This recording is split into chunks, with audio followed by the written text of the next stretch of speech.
సంగీతం విన్నప్పుడు మనకి కొన్నిసార్లు ఎంతో సంతోషంగా అనిపిస్తుంది, కొన్నిసార్లేమో చాలా బాధగా ఉంటుంది. అసలు అలా ఎందుకు జరుగుతుంది? దీని వెనక ఏదైనా రహస్యం ఉందా? ఉందండి, అదొక సింపుల్ మ్యాథ్. దాని గురించే మనమిప్పుడు తెలుసుకోబోతున్నాం.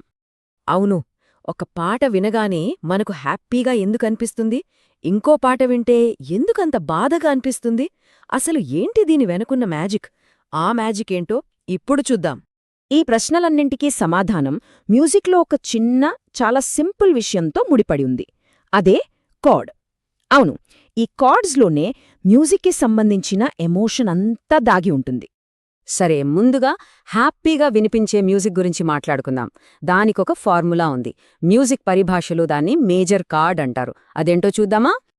చూడండి, పియానోపై ఒక హ్యాపీ కార్డ్ని ప్లే చేయడం చాలా సింపుల్. నిజంగా కేవలం 3 స్టెప్స్ ఫాలో అయితే చాలు. ఎవరైనా సరే దీన్ని ఈజీగా చేయొచ్చు. అయితే ఈ ఫార్ములాలో మనం గుర్తుపెట్టుకోవాల్సిన ఒకే ఒక్క ముఖ్యమైన పదం హాఫ్ స్టెప్. హాఫ్ స్టెప్ అంటే ఏంటంటే కీబోర్డ్ మీద పక్కనే ఉన్న కీ అంతే. అది నల్లకీ కావచ్చు, తెల్లకీ కావచ్చు. ఏ కీని స్కిప్ చేయకుండా వెంటనే వచ్చే నోట్. సరే, ఈ ఫార్ములాని ఇప్పుడు అప్లై చేసి చూద్దాం.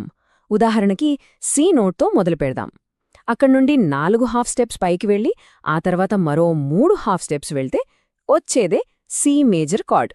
ఇది వినడానికి చాలా బ్రైట్గా, హ్యాపీగా ఉంటుంది. సో గుర్తుపెట్టుకోండి, హ్యాపీ సౌండ్ కావాలంటే ఫార్ములా ఏంటి? 4+3.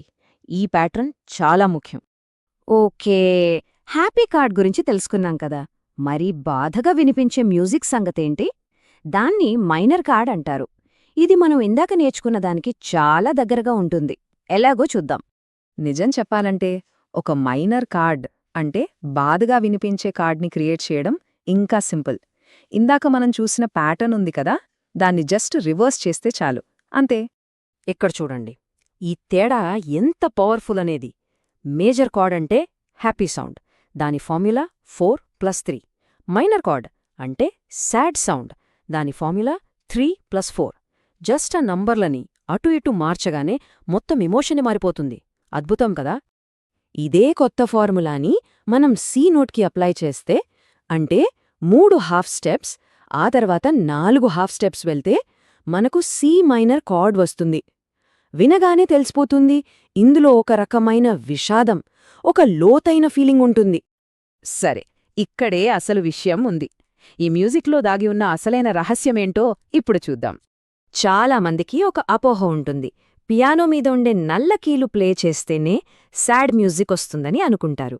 మరి నిజంగా అందులో ఏమైనా వాస్తవముందా, లేక అదంతా మన భ్రమ? దీన్ని అర్థం చేసుకోవడానికి ఒక మంచి ఉదాహరణ చూద్దాం. డి కార్డ్ తీసుకోండి. డి మేజర్ కార్డ్ చాలా హ్యాపీగా వినిపిస్తుంది, కానీ అందులో ఒక బ్లాక్ కీ ఉంది. అదే డి మైనర్ కార్డ్ తీసుకోండి. ఇది చాలా బాధగా ఉంటుంది, కానీ అందులో ఒక్క బ్లాక్ కీ కూడా లేదు. అన్నీ వైట్ కీస్ మాత్రమే. చూసారా?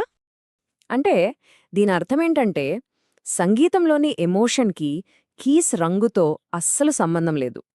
ఆ నోట్స్ మధ్య దూరం ఎంతుంది అనేదానిపైనే అంతా ఆధారపడి ఉంటుంది. ఆ దూరమే, ఆ స్పేసింగే మ్యూజిక్ని హ్యాపీగానో సాడ్గానో మార్చేస్తుంది. అసలు సీక్రెట్ అంతా ఆ మ్యాథ్స్లోనే ఉంది. సరే, ఇప్పటిదాకా మనం తెలుసుకున్న ఈ సింపుల్ మ్యూజికల్ కోడ్లోని ముఖ్యమైన పాయింట్స్ ఏంటో ఒక్కసారి గుర్తు చేసుకుందాం. చూడండి, మ్యూజిక్లో ఎమోషన్ వెనక ఉన్నది ఒక సింపుల్ మ్యాథమెటికల్ ప్యాటర్న్. హ్యాపీగా వినిపించే మేజర్ కార్డ్స్ 4+3 ఫార్ములాని ఫాలో అవుతాయి. అదే బాధగా వినిపించే మైనర్ కార్డ్స్ 3+4 ఫార్ములాని ఫాలో అవుతాయి.